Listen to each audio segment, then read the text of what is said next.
and together we will preserve its breathtaking natural splendor for generations to come. We're here today to celebrate our incredible record of natural conservation and environmental protection. We've been working very hard together to make sure everything is perfect and to recommit ourselves to preserving the awesome majesty of God's great creation.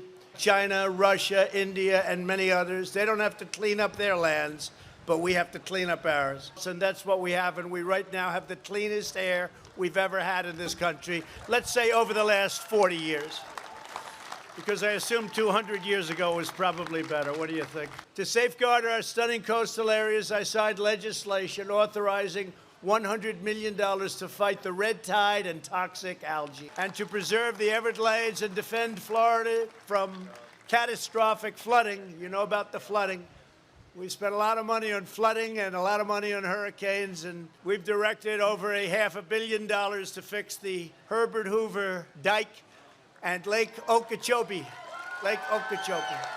We've expanded funding for the Everglades restoration by over 55%, but that'll help revitalize the wetlands in the St. Lucie River estuary and the Indian River Lagoon.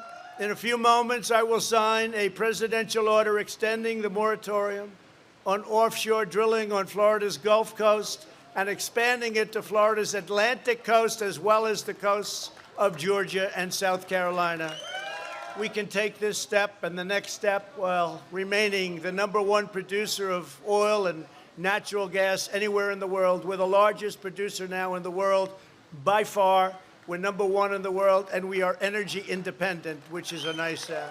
With fracking, the shale revolution, and the tremendous surge in American energy production, we're showing that we can create jobs, safeguard the environment, and keep energy prices low for America at a very important level of cost. You're at a level of cost now with your electric and with so many other things caused and created by energy and fuel, the likes of which you haven't seen in 30 years.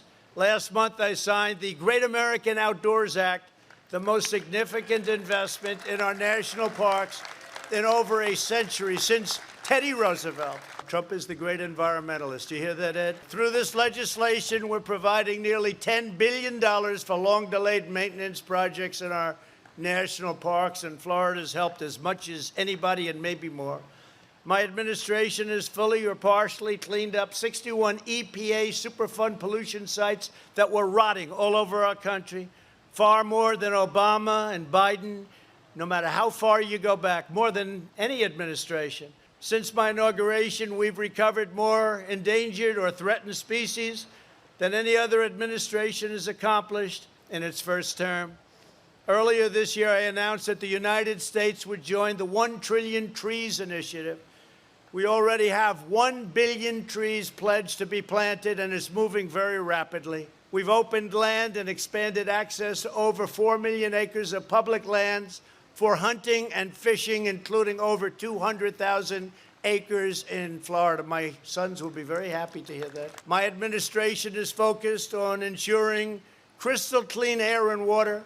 Under my administration, we've seen a significant drop in air pollution since 2017, a very significant drop for the first time in nearly 30 years, and we've invested over $38 billion in drinking water infrastructure to care for our children.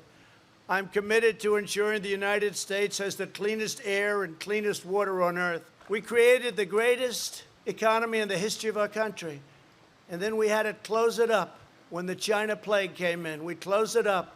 We saved millions of lives. We banned highly infected China from coming in. It was highly infected. The people were highly infected, Wuhan province. So we're maintaining that pristine resource of beautiful, clean environment at every single community in Florida and all over the country.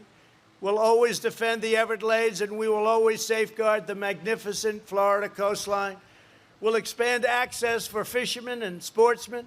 We'll uphold your right to hunt, and we will protect your right to keep and bear arms, your Second Amendment. We will reshore our critical supply chains, and we will bring back jobs and factories from China and other foreign polluters. We'll preserve this glorious land for our children, for our grandchildren, and for every generation of American to come. And I will now sign this order